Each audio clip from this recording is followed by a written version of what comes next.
안녕하세요. 낭독 부부입니다. 오늘 읽어드릴 책은 김난도의 웅크린 시간도 삶이니까입니다.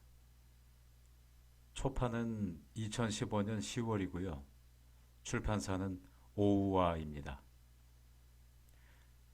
지은이 김난도는 서울대학교 재직 중 첫 에세이 아프니까 청춘이다로 국내에서 베스트셀러 1위는 물론 중국, 태국, 이탈리아 등 세계로 진출해 출판계에 한류 바람을 불러일으켰습니다.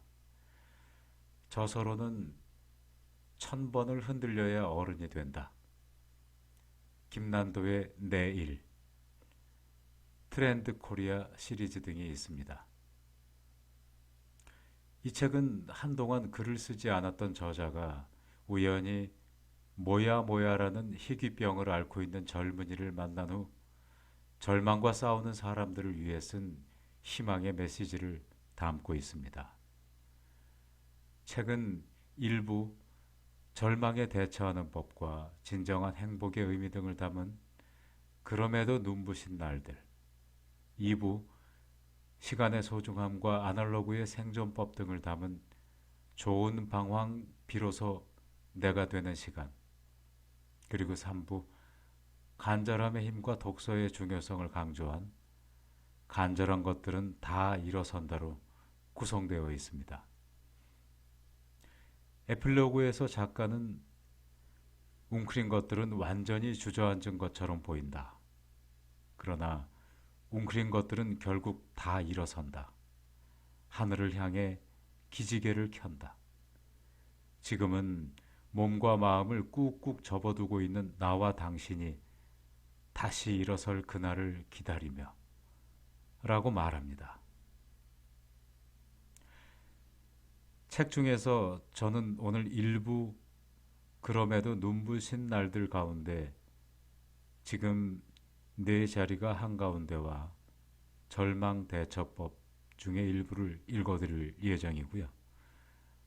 아내는 2부 좋은 방황 비로소 내가 되는 가운데, 그리고 3부 간절한 것들은 다 일어선다 가운데서 발췌해서 읽도록 하겠습니다.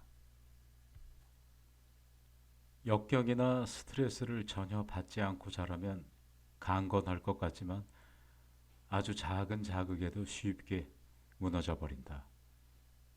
아버지와의 갈등으로 뒤주에 갇혀 죽은 사도세자에게 그래도 왕자의 영화를 누렸으니 좋겠다고 말할 사람이 있을까? 흔히 부모 잘 만난 사람들은 편안하게 인생을 사는 것 같지만 이따금 보도되는 가십이나 재판을 통해 들여다보면 그들의 속내는 엉망진창인 경우가 있다. 너무 풍요하게 자라나서 삶의 면역력 부족에 시달리는 것이리라. 인간 기관차라 불렸던 체코의 육상 선수 자토페크가 탈장 수술 직후에도 경기를 완주해내 전 세계를 놀라게 한 적이 있다. 그때 그가 남긴 한마디. 육상 선수는 주머니에 돈을 넣고 뛸 수 없습니다. 머리에는 꿈을, 가슴에는 희망을 품고 뛰어야 합니다. 인생이라는 달리기도 마찬가지일 것이다. 물론 우리에게는 돈이 필요하다. 하지만 우리를 달리게 하는 것은 주머니에 가득한 돈 뭉치가 아니라 여전히 절실한 꿈이다. 삶을 완주하게 하는 동력은 상속받은 행운이 아니라 좌절을 대하는 우리의 버릇, 응내성이다. 뜨거운 태양 아래서 몇 날 며칠 사막을 걸어야 하는 낙타는 항상 해를 정면으로 바라본다고 한다. 태양을 피하기 위해 등을 돌리면 몸통 전체가 땡볕을 받아 더욱 달아오르지만 태양을 정면으로 마주보면 오히려 햇볕을 받는 부위가 줄고 몸통에 그늘이 져 고통이 덜하기 때문이다. 태양을 피해 도망갈 곳이 없을 때 견뎌내는 유일한 방법은 그것을 정면으로 바라보는 것이다. 고통을 대하는 고수의 방식이다. 어릴 때 우리 동네에 싸움을 정말 잘하는 친구가 있었다. 친구들은 그를 원펀치라고 불렀다. 한 방이면 된다는 의미였다. 그 친구는 몸집은 작았지만 주먹이 참 셌는데 나중에 그 비결을 알았다. 그는 항상 손 안에 작은 자갈을 쥐고 싸웠다. 그가 움켜쥔 자갈이 악력을 세게 해줬던 것이다. 시간이 흐른 후 나는 삶의 최전선에서 싸울 때에도 마찬가지가 아닐까 하는 생각을 했다. 악력이 팽팽할 때는 누가 더 절실한 자갈을 손에 쥐고 있느냐가 승패를 결정한다. 싸움판에서는 악에 받쳐 싸우는 사람이 제일 무섭다고 한다. 손에 절망이라는 자갈을 쥐었기 때문이 아닐까? 절망은 우리를 약하게 하는 것 같지만 실은 강하게 만든다. 그것을 내던지지 않고 손에 꽉 쥐일 수만 있다면. 절망을 대하는 바람직한 태도는 바로 이런 것이 아닐까? 태양과 당당하게 마주서거나 자갈처럼 손에 꽉 쥐고 힘껏 내지르는 것. 꾸준히 시도하는 것이 중요하다. 실패를 두려워하지 않는 것이 중요하다. 소설가 파울로 코엘료는 아크라 문서에서 이렇게 썼다. 패배자는 패배한 사람이 아니라 실패를 선택한 사람이다. 패배는 전쟁에서 지는 것을 의미하지만 실패는 아예 싸우러 나가지도 않는 것을 의미한다. 싸우지 않으면 패배의 두려움도 없어지겠지만 승리의 싹도 함께 뽑혀버린다. 사실 실패란 감기 같은 것이다. 누구나 걸린다. 뭘 잘못해서 그런 것도 아니다. 시간이 흐르면 결국 낫는다. 감기에 좌절해서 삶을 포기하는 사람은 없지 않은가? 꺾이지 말라. 실패는 이렇게 다룰 일이다. 라틴 격언에 이런 말이 있다. 바람이 도와주지 않는다면 노에 의지하라. 실패란 결국 인생이라는 체육관에서 희망의 근육을 키워주는 덤벨 같은 것일 뿐이다. 실패할수록 손을 꽉 쥐고 절망의 심연에서 나뒹굴수록 정면을 똑바로 응시하라. 그리고 희망의 근력을 키워나가라. 희망만이 절망을 다루는 약이다. 가장 독한 절망 속에서도 동요하지 않는 희망을 부르는 주문 하나가 여기 있다. 스페로, 스페라. 숨을 쉬는 한 희망은 있다. 히말라야에서의 모든 날들이 위대한 것은 아니다. 역사상 위대한 등반가 중에 한 명으로 불리는 오스트리아의 산악인 헤르만 불의 말인데 개인적으로 가장 좋아하는 명언이다. 우리는 대개 에베레스트산 같은 고산을 등정하는 일을 상상할 때 가파른 등정로를 악전고토하며 걷거나 외줄의 의지에 절벽을 기어오르는 장면을 떠올린다. 하지만 기상이나 다른 여건이 나쁘면 텐트 속에서 컵라면이나 끓여 먹으며 상황이 좋아질 때까지 무작정 기다려야 하는데 이 시간 역시 산 정상에 국기를 꽂고 만세를 부르는 순간만큼 위대한 등정의 일부라는 것이다. 나태를 합리화하라는 말이 아니다. 나만의 꿈을 모색하고 있는 한 비루한 일상마저 위대한 꿈의 일부임을 잊지 말라는 것이다. 그렇다. 지금은 자신을 유배시킨 채 기다림의 시간을 보내고 있더라도 꿈을 포기하지 않는 한 그대는 여전히 그 꿈을 실현하는 위대한 여정을 밟고 있는 것이다.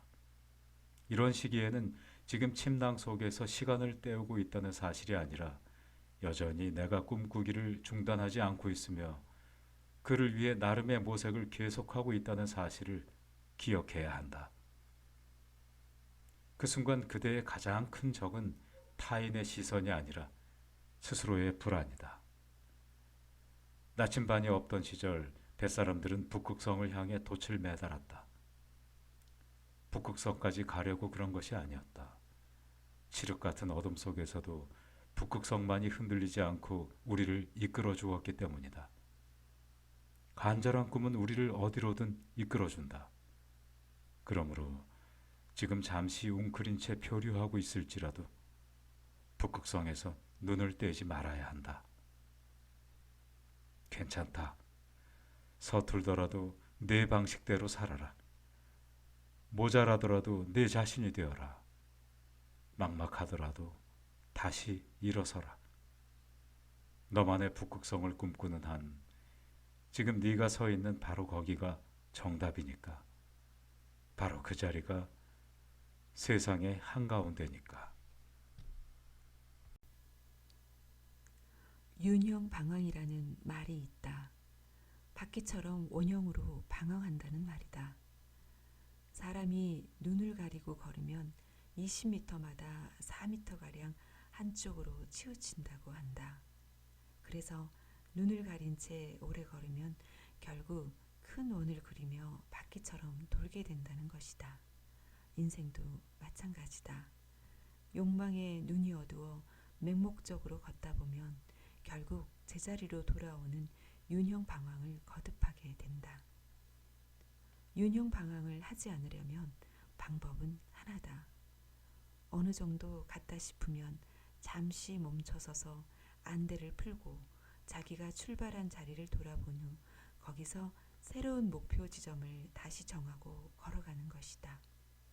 결국 우리의 성장은 단지 얼마나 많은 경험을 하는지가 아니라 그 경험을 얼마나 많이 반추하는지에 달려 있다. 소가 위로 되새김질 하듯이 우리는 뇌로 되새김질 할 수 있어야 한다. 마르셀 프루스트는 진정한 여행이란 새로운 땅을 찾는 것이 아니라 새로운 눈을 찾는 것이라고 했다. 삶도 마찬가지다. 목적지에 도달했는지가 아니라 거기까지 가면서 내가 조금 더 성장했는지의 여부가 중요하다. 학교에서 가끔 글쓰기 특강을 할 때 나는 간절하게 글을 잘 쓰고 싶은 학생만 남고 나머지는 나가도 좋다는 말로 수업을 시작한다.